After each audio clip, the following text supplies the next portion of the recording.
13 লাখ ফিলিস্তিনিকে স্থানান্তরের লক্ষ্যে সামরিক অভিযান অব্যাহত রেখেছে ইসরায়েল। গাজা সিটির পশ্চিমাঞ্চল ও উপত্যকার উত্তরাঞ্চলে শুক্রবার বিমান হামলা ও স্থল অভিযান চালায় নেতানিয়াহু বাহিনী। এতে প্রাণ গেছে বহু ফিলিস্তিনির, নিশ্চিহ্ন হয়ে গেছে 14 সদস্যের এক পরিবারও।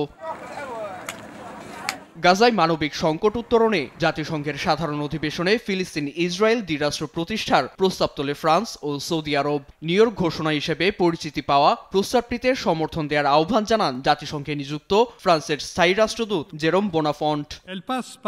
প্রস্তাবিত রোডম্যাপটিতে দ্রুত যুদ্ধবিরতি ও জিম্মি মুক্তির বিষয়কে প্রাধান্য দেওয়া হয়েছে। হামাসমুক্ত স্বাধীন সার্বভৌম ফিলিস্তিন রাষ্ট্র গঠনের কথা উল্লেখ রয়েছে, যা ইসরায়েল ও আরব বিশ্বের মধ্যকার সম্পর্ক স্বাভাবিক করার পাশাপাশি অঞ্চলগুলোর আঞ্চলিক নিরাপত্তার বিষয়টি নিশ্চিত করবে। উপস্থাপিত প্রস্তাবটির পক্ষে ভোট পড়ে সাধারণ পরিষদের 142 সদস্যের। বিশ্বের সমর্থনে কৃতজ্ঞতা প্রকাশ করেন জাতিসংঘের ফিলিস্তিনি রাষ্ট্রদূত রিয়াদ মানসুর। প্রস্তাবটির পক্ষে ভোট দিয়ে যেসব দেশ গাজাবাসীর মুক্তির দুয়ার উন্মোচন করেছে তাদের সবাইকে ধন্যবাদ। আমার প্রত্যাশা আপনারা প্রত্যেকে দুর্ভিক্ষের মুখে থাকা গাজাবাসীর পাশে থাকবেন। এদিকে বরাবরের মতোই ফিলিস্তিনি রাষ্ট্র গঠনের প্রস্তাবের বিপক্ষে ভোট দিয়েছে ইসরায়েলি মিত্র যুক্তরাষ্ট্র সহ আরও 9 দেশ। প্রস্তাবটিকে একপাক্ষিক আখ্যা দিয়ে প্রত্যাখ্যান করেছে ইসরায়েলের রাষ্ট্রদূত ডেনি ডানোন।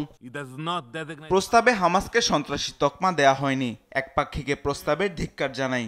অন্ধের মতো হামাসের উদ্দেশ্য বাস্তবায়নের চেষ্টা চলছে, কিন্তু ইসরায়েল এই ষড়যন্ত্র সফল হতে দেবে না। ভোটটি এমন সময় হলো যখন 22 সেপ্টেম্বর জাতিসংঘের উচ্চ পর্যায়ের সাধারণ পরিষদের বৈঠকে ফিলিস্তিনকে রাষ্ট্র হিসেবে আনুষ্ঠানিক স্বীকৃতি দেওয়ার ঘোষণা দিয়েছে বিশ্বের 1.5 শতাধিক দেশ।